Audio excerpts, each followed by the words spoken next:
Hello everyone, my name is History Nuggets, and today we are going to be talking about the first two intermediate periods of Egypt. The first intermediate period is described as the Dark Period of ancient Egypt, from 2181 to 2055 BC. This period is comprised of the 7th, 8th, 9th, 10th, and 11th dynasties. The fall of the Old Kingdom was a major period of chaos and disorder in Egypt. The main reason behind the fall of the Old Kingdom of Egypt was the extremely long reign of Pepi II, who was the last pharaoh of the 6th dynasty. Due to him being alive for so long, his heirs would die, so disorganization would take place. Nomarchs also became too powerful, with certain families holding major positions of power. The 7th and 8th dynasties would rule in Memphis. Very little is known about this era due to how much ruling changes would take place. Some scarabs would be found in the era, however, giving us some information. The 8th dynasty also saw the construction of a small period in Saqqara for King Ibi. Lower Egypt would see the rise of the Heracloptidan kings, starting in the 9th and 10th dynasties. After an overwhelming streak of weak 8th dynasty rulers in Memphis, the 9th would begin. Kheti would find the 9th dynasty being extremely evil, causing much harm to the people of Egypt. This would go to Kheti II and Kheti III, who would follow and see him go through an order of the Delta. However, the power of the nomarchs would overcome these attempts. The southern portion of Egypt was under heavy warlords, the main one being Antikhafti.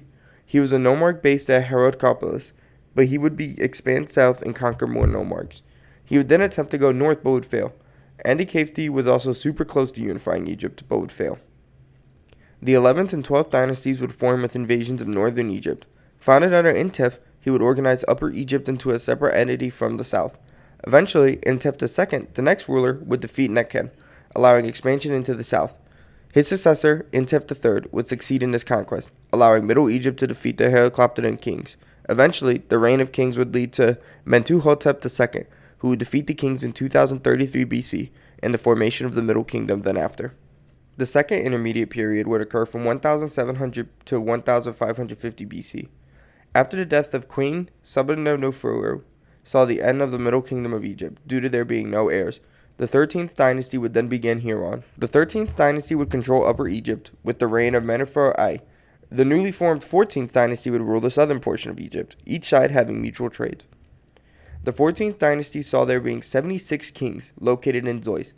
The dynasty would rule for 184 years with control over the Nile Delta. One of the rulers of this era was Nahesi Assyria, whose name would be left on Avari's monuments. The 14th dynasty, while pretty successful, would be overthrown by the Hyksos. The Hyksos would establish the 15th dynasty. Under Seleucides, he would rule his people to occupy the Nile Delta, with the capital at Avaris. Seleucides would also conquer all of Egypt, but would lose control pretty quickly thanks to the rise of the Theban 16th dynasty. The 16th dynasty would rule over the Theban region of Egypt. The armies of the 15th, however, would not allow for a quick takeover. Wars would begin, with the 15th dynasty taking over town after town. Thebes itself would then be captured, with famine erupting in northern Egypt during this. The end of the 16th dynasty would occur, with King Khayan of the 15th dynasty being victorious. This would start the 17th dynasty, seeing many reigns end thanks to there being no male heirs.